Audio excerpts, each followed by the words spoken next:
আমরা প্রতিনিয়ত সবাই একটা শব্দের সঙ্গে যুক্ত আছি, সে শব্দটা হলো গরু।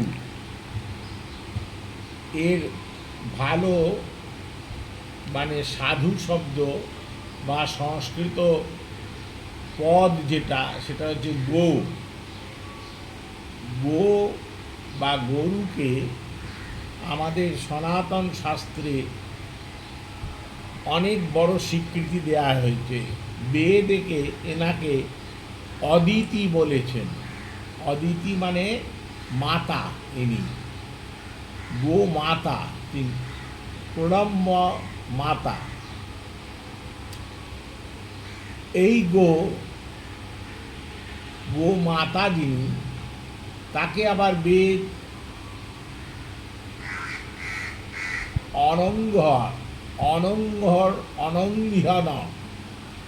অনঙ্ঘন পদ ব্যবহার করেছে গো সম্বন্ধে। অর্থাৎ এনাকে কোনোভাবে হত্যা করা যায় না, মারা যায় না। সনাতন শাস্ত্রে গো মাতার ভেতর বহু দেবতার বাস আছে। তিনি পূজনীয়, তিনি পূজ্য, তিনি শ্রদ্ধেয়। এই কথাগুলো আমরা পরবর্তীকালে আসছি। এই কথার কোনো বিরোধিতা হয় না, এটা স্বতঃসিদ্ধ, বেদ স্বীকার করেছে। আমাদের আজকের প্রসঙ্গে খুব ছোট্ট করে বলছি, মানুষ হতে গেলে কাউকে আপনি যদি মানুষ বলে গণ্য করেন, তার ভেতর মনুষ্যত্ব থাকতে হয়, তবে সে মানুষ। যেমন পশুত্ব থাকলে তবে সে পশু, সেই রকম গোত্র যার আছে সেই প্রাণীর নাম গরু বা গোত্র। এই গোত্রটা কি না, বেদ বলেছেন শ্বাসনালী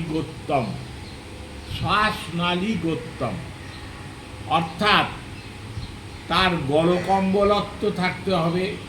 এই গলার কাছে কম্বলের মতো চামড়া ঝুলবে, যেখান থেকে শ্বাস প্রশ্বাস ওনারা নেন। শ্বাসনালী গোত্তম, এই শ্বাসনালী থাকতে হবে। তারপর তার কুঁজত্ব থাকতে হবে, পিঠের ওপর কুঁজ থাকতে হবে, এবং পায়েতে খুর থাকতে হবে। এইগুলো থাকলে একত্রে বলা হয় গোত্র।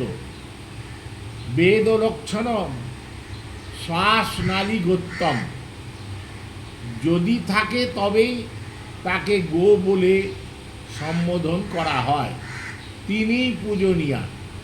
আর সেই গোদুগ্ধই দেবকার্যে, দেবপূজায় ব্যবহৃত হয়, এবং ব্রাহ্মণ, সাধুগণ, সন্তগণ, সনাতনীগণ তারা ওই পান করে থাকেন। কিন্তু আক্ষেপের কথা হচ্ছে কোথায়? আক্ষেপের কথা হচ্ছে একটাই, বর্তমানে বহু বছর ধরে, আজকে নয়, বহু বছর ধরে আমাদের এই ভারতবর্ষে বিদেশি গরুর এত আমদানি হয়েছে, এবং তার বৎস মানে বাছুর প্রসারিত হতে হতে এমন ব্যাপক আকার ধারণ করেছে, সেই যে বেদের শ্বাসনালী গোত্তম, শ্বাসনালীত্ব সম্পন্ন গরু আর প্রায় নেই। দেশি গরু যেগুলো, বেদলক্ষণ সংযুক্ত গরু যেগুলো, সেই গরু অনেক সময় আকৃতিতে বড়ও হয়, ছোটও হয়। এক এক প্রদেশে এক এক রকম আকার হয় ওনাদের। কিন্তু এই যে হলস্টাইন গরু যেগুলো, জার্সি গরু যেগুলোকে বলা হয়, এগুলো সনাতন ধর্ম এনাদের গোত্র নাই বলে, এনাদের এই গলকম্বলত্ব, কুজত্ব, খুরত্ব এগুলো নাই বলে, এবং সব থেকে বড় কথা কণ্ঠস্বর যেটা গরু, ঠাকুর রামকৃষ্ণদেব তার শ্রীকথামৃতে বলেছেন, হাম্বা হাম্বা করে গরু।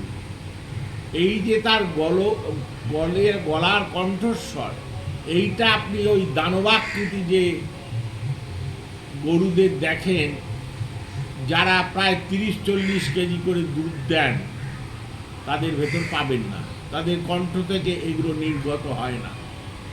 তারা জাবর কাটে না, তাদের ভেতর যেগুলো গোত্র, আরও গোত্র, মানে গরুর বৈশিষ্ট্য বেদে আরও বলা হয়েছে। সেখানে বলা হয়েছে গরু সারাদিন যে খাদ্য সংগ্রহ করে, রাত্রিরে সেগুলোকে উগলে নিয়ে মুখের ভেতরে এনে চর্বণ করে, চর্বিত চর্বণ করে তারপর সেগুলো তার দেহের সঙ্গে পুষ্টি হিসাবে সংমিশ্রিত হয়। আমাদের এই ভারত রাষ্ট্রে এটাই আক্ষেপের বিষয় যে বেদলক্ষণ সংযুক্ত যে গরু বা গোমাতা, যিনি বন্দনীয়া, যিনি পূজনীয়া, যার দুগ্ধের দ্বারা পঞ্চপ্রকারে পয়ঃ নাম ধারণ করে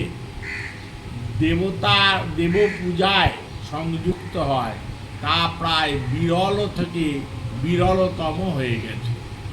এটাই বড় আক্ষেপের বিষয়। ভারত রাষ্ট্রপ্রধান যিনি আসীন থাকুন, সেই পীঠাসীন, সেই সমাসীন শাসককর্তা এবং ভারতীয় সন্তজন, মহাত্মাজন, সাধুজন,